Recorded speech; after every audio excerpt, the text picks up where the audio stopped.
Les œuvres ont une connotation sur les faits et les réalités qui touchent notre vie et notre monde.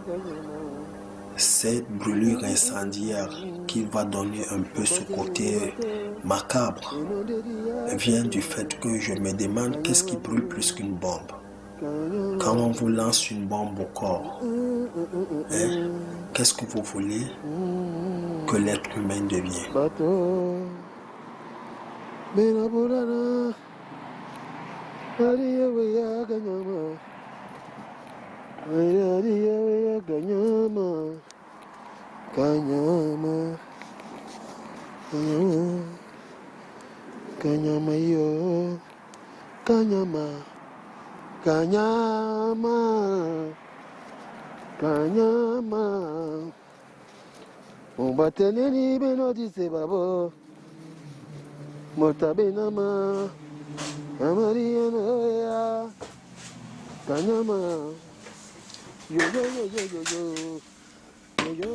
Bon, mon travail parle de lui-même et du coup, parler de mon travail, je pense qu'il faut le vivre, qu'il faut le voir, parce que c'est un travail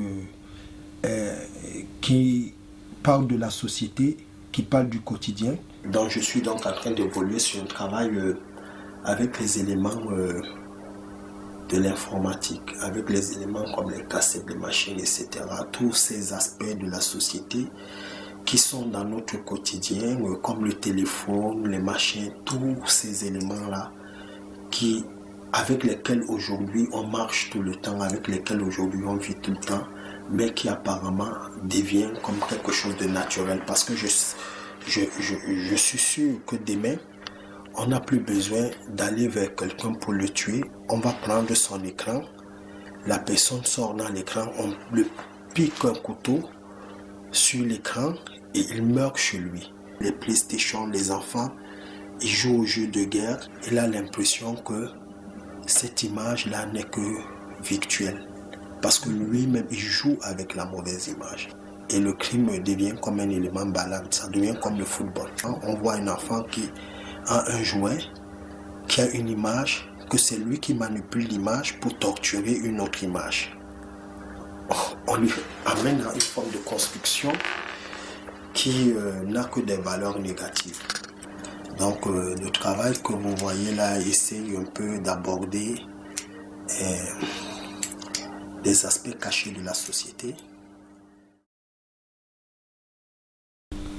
Aujourd'hui, je prépare donc une exposition que j'ai intitulée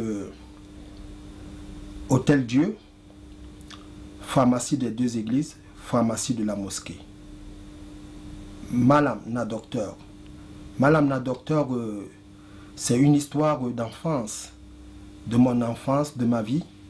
La pharmacie de la mosquée, c'est une histoire qui m'a côtoyé parce que j'y vivais à côté. Et pharmacie de deux églises, c'est aussi une autre histoire qui m'a côtoyé parce que j'étais le carrefour des deux églises. C'est un carrefour qui existe. Donc pharmacie de la mosquée, ça existe aussi. Que j'ai grandi à côté de la pharmacie de la mosquée et de la grande mosquée. Et je viens en France, je trouve l'Hôtel Dieu. J'ai donc intitulé cette exposition Hôtel Dieu, pharmacie de la mosquée, pharmacie des deux églises. On parle de la résurrection. Aujourd'hui, je pense qu'on est à côté de cette résurrection parce qu'il y a des résurrections cliniques.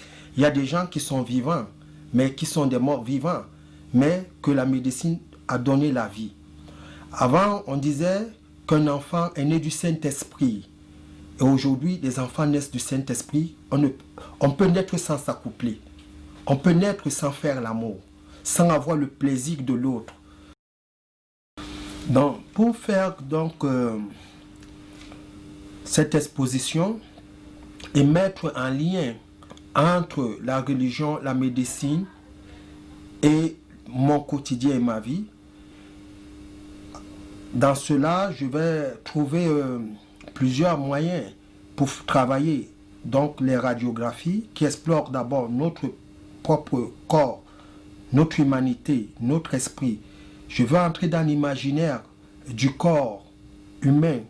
Est-ce qu'on voit à l'intérieur de ce film qui traverse l'être humain les séquelles de ces points les plus obscurs? On a ici à l'intérieur une bouche.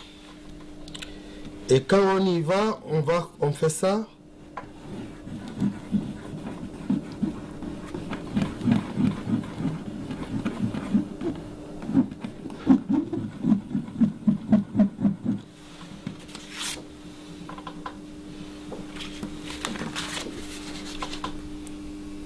Je regarde ce cri.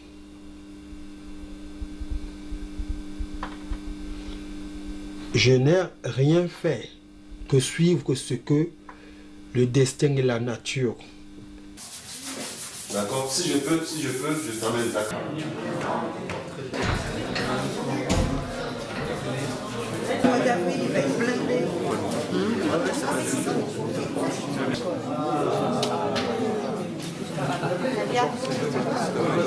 Par Aimé Césaire disait, à force de regarder les arbres, je suis devenu un arbre. J'ai rencontré un arbre et j'ai vu dans ses yeux mes yeux. Il m'a tendu ses mains et il m'a dit, regarde mes racines, tu y trouveras ta vie.